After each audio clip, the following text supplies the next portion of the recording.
Boa noite a todos. Gente, eu não sei se vocês perceberam, mas semana passada eu esqueci de fazer o Pai Nosso. Você sabe que eu costumo fazer isso, né? Eu entro toda correndo porque eu sou aceleradinha e esqueço. Daí vocês começam, Pai Nosso, Pai Nosso. E aí eu faço Pai Nosso, então vocês estão fazendo falta. Então, gente, vamos fazer o Pai Nosso antes de bater o nosso papinho de hoje. Vamos fechar os nossos olhos, vamos deixar os nossos problemas e as nossas alegrias lá do lado de fora e vamos nos ligar ao mundo espiritual, pedindo o auxílio de Jesus, para que Ele nesse momento estenda suas mãos generosas sobre nós. E vamos fazer a oração por Ele ensinada. Pai nosso que estais nos céus, santificado seja o vosso nome, venha a nós o vosso reino, seja feita a vossa vontade, assim na terra como no céu. O pão nosso de cada dia nos dai hoje. Perdoai as nossas ofensas, assim como nós perdoamos a quem nos tem ofendido. E não nos deixeis cair em tentação, mas livrai-nos do mal, que assim seja. Bom, feito o Pai Nosso, hoje, no meio de toda essa tristeza de uma pandemia, eu quero contar uma história que eu amo de coração. E se eu chorar, vocês não reparam não, porque toda vez que eu conto essa história eu choro. Então, vamos falar um pouquinho sobre Maria, mãe de Jesus. Essa figura tão linda que nos auxilia em todos os nossos momentos de aflição. E vamos voltar um pouquinho no tempo e nos colocarmos naquele dia em que Jesus foi crucificado. E vamos tentar sentir o que Maria sentiu. Com toda certeza, ela lembrou de Jesus quando era criança, lembrou de seu nascimento entre os animais daquela estrebaria, lembrou da criança que ele foi, daquela criança meiga e amorosa, dos seus primeiros passinhos dentro de casa. Depois, quando ele estava um pouco maior, que ele saía pelas ruas e trazia para casa todo mendigo e todo estropiado que ele achava pelo caminho, para que Maria desse de comer. E o coração de Maria se enternecia com aquele filho tão bom e tão generoso. Com toda certeza ela se recordou disso naquele momento em que as pessoas xingavam Jesus, em que as pessoas gritavam no meio da turba enlouquecida. E ela olhou para aquele filho tão amado, em que em momento algum ela viu algo que justificasse aquele castigo tão severo, e ainda assim seu coração estava em paz no meio da dor.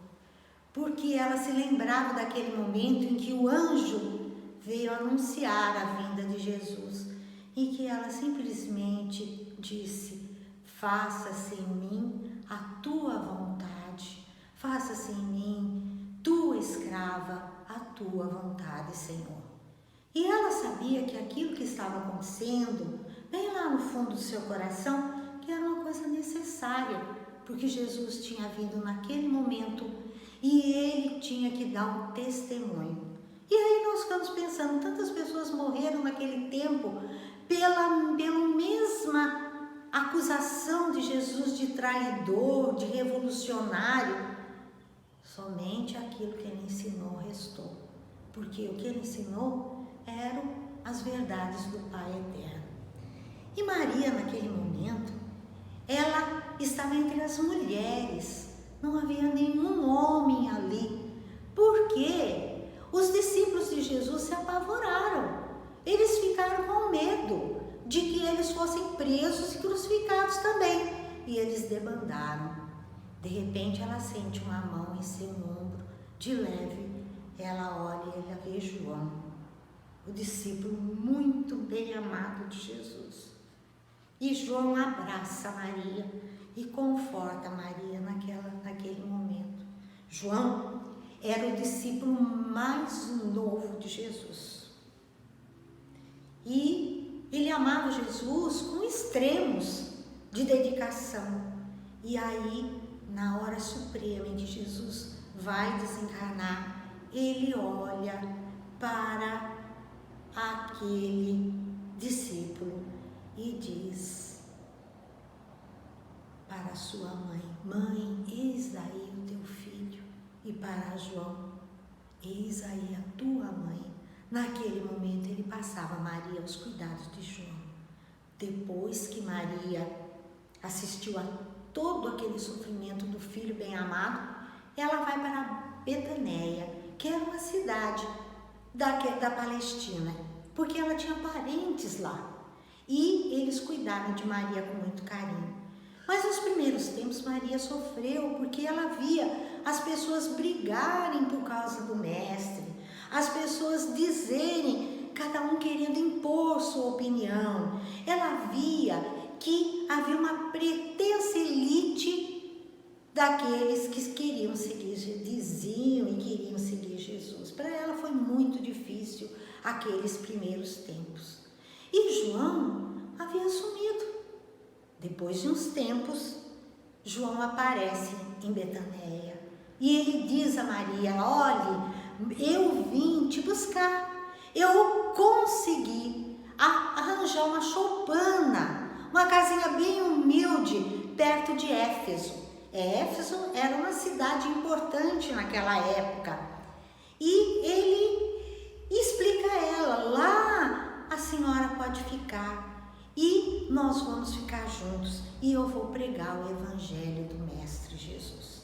E Maria se alegrou e foi com João para aquela cidade perto de Éfeso, para aquele lugar perto de Éfeso. Era um promontório. Promontório é aquilo que a gente conhece como cabo aqui no Brasil, era um pedaço de terra que avançava para o mar. E ele ia se elevando, e bem lá em cima ficava aquela choupana que alguém tinha cedido, tinha feito para João. E João levou a mãe de Jesus para lá. E aí, nos primeiros tempos, a Maria ficou encantada, porque lá tinha o mar, ela podia refletir, ela podia meditar, ela se lembrava do filho bem amado, e João era a companhia. Mas João depois precisou sair e pregar o evangelho de Jesus. Inclusive, disse que ele fundou diversas igrejas em Éfeso do evangelho do Mestre. E Maria ficou sozinha ali, mas o sozinha dela durou pouco, porque começaram a surgir pessoas em sofrimento em busca da mãe de Jesus.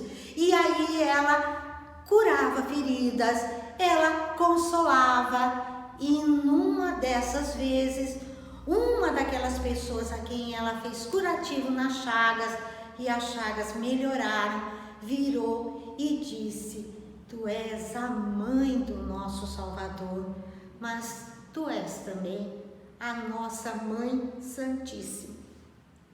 E Maria ficou durante muitos anos nesse lugar, ela envelheceu nesse lugar. E ao contrário do que se possa esperar, que seria aquilo que nós, pobres mortais, ainda pouco evoluídos, faríamos, Maria tinha um coração repleto de amor. E quando alguém reclamava da dor, do sofrimento, ela olhava, amparava, fazia o que ela podia e dizia: tudo isso passa, porque ela sabia que era uma encarnação passageira no nosso corpo físico. E Maria, durante muitos anos, permaneceu assim. Certo dia, quando todos os pedintes e retirantes haviam descido de lá do alto do promontório e voltado para o aconchego de suas casas, Maria viu ao longe vindo uma pessoa, um homem, e ela diz: meu Deus, mais um necessitado. E ela se alegrou, porque ela não gostava de ficar sozinha, e já estava escurecendo. E esse homem chegou, e ele tinha algo diferente que ela notou, mas não conseguia identificar.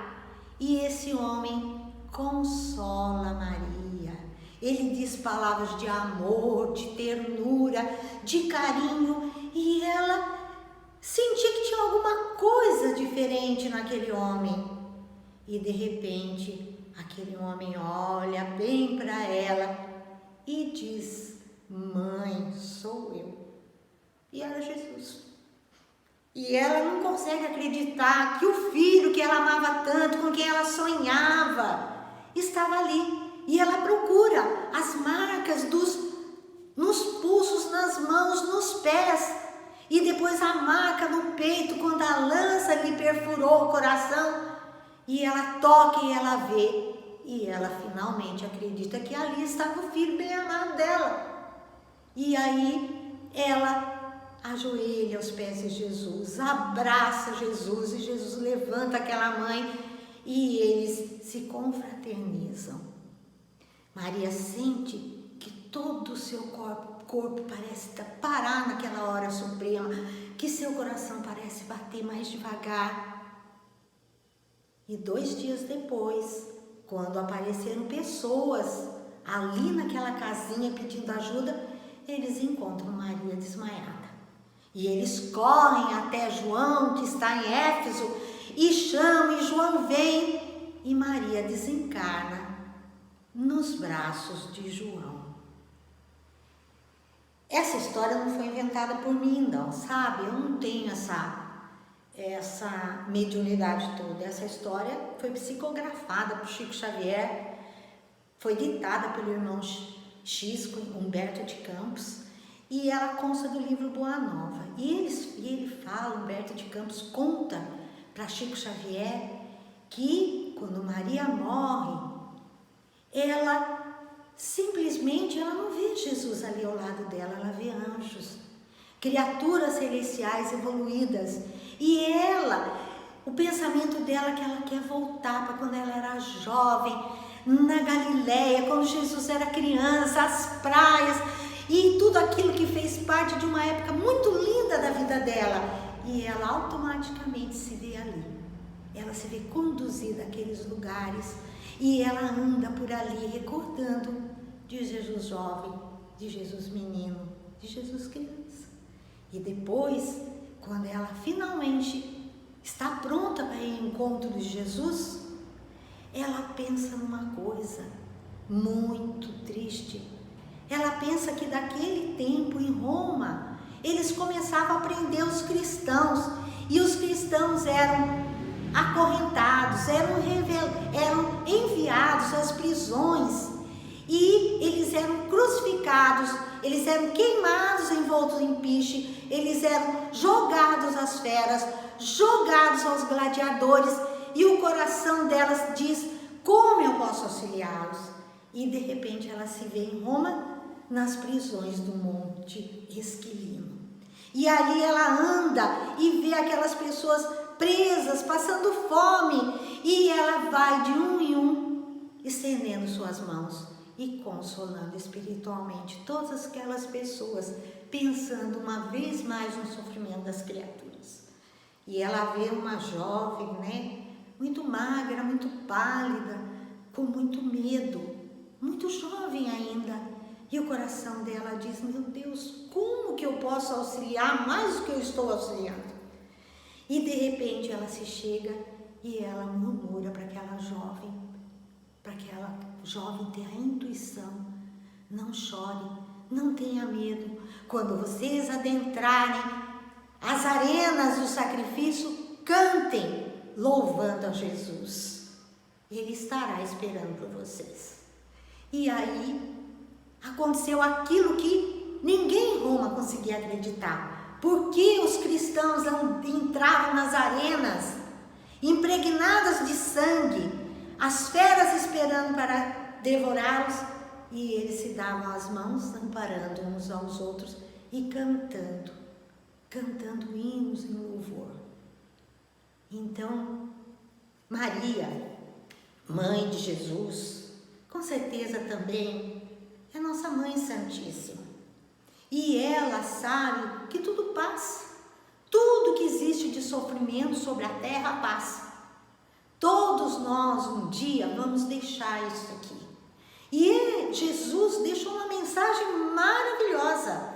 A mensagem da imortalidade da alma. Isso é corpo.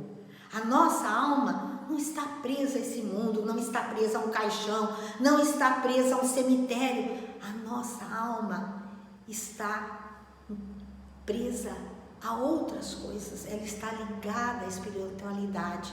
Do mesmo jeito que nós vimos no filme Nosso Lar, aquelas pessoas que haviam desencarnado sendo amparadas e conduzidas para um lugar onde elas vão encontrar paz, apoio, com toda certeza isso está acontecendo.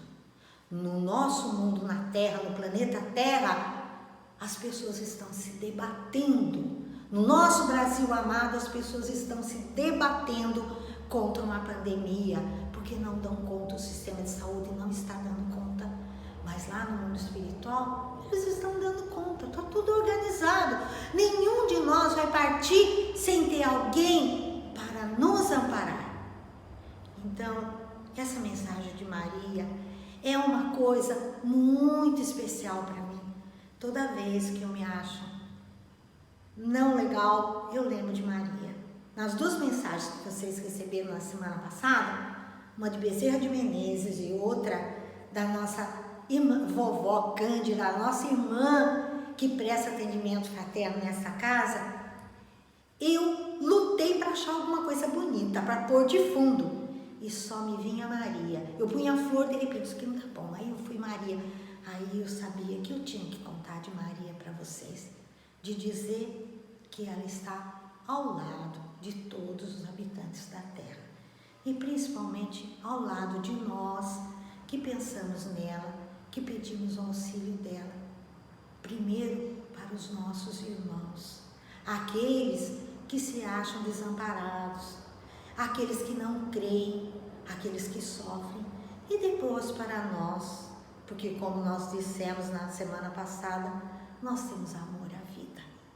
Mas acima de tudo, nós sabemos que há um mundo espiritual e que a nossa passagem aqui terá um tempo breve perante a eternidade.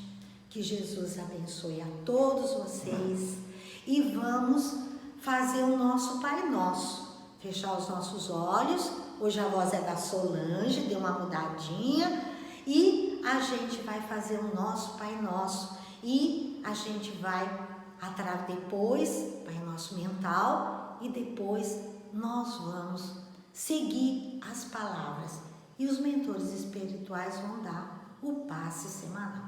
Que Jesus abençoe a todos.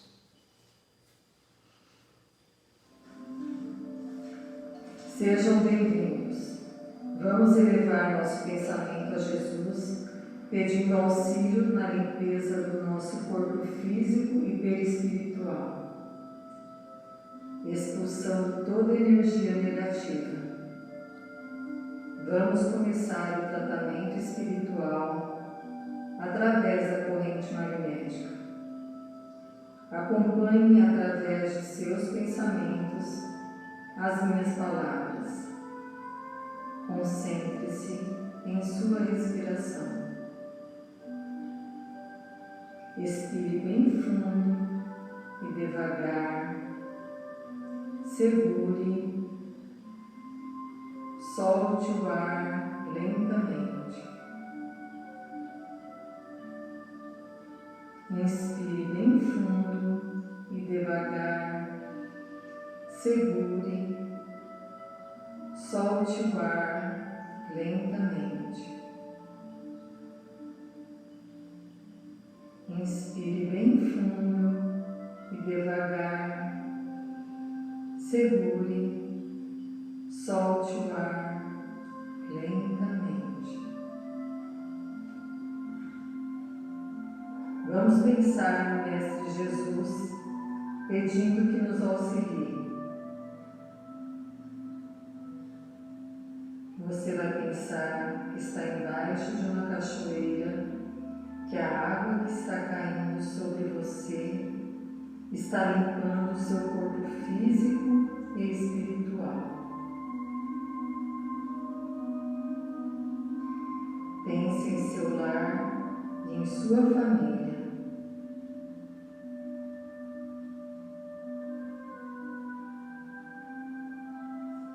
Pense em seu local de trabalho em estudos.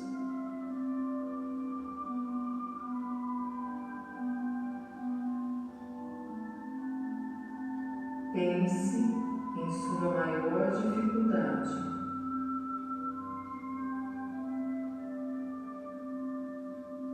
Imagine o sol derramando suas energias sobre você, te enchendo de saúde, esperança,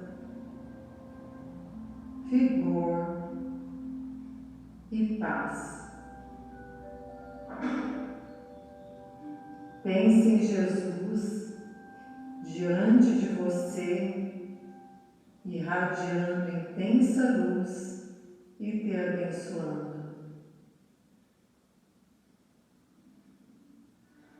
Agradecemos a Jesus pelo tratamento espiritual.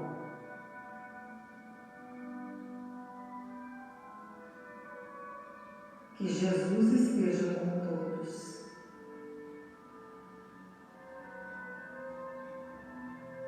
Que assim seja.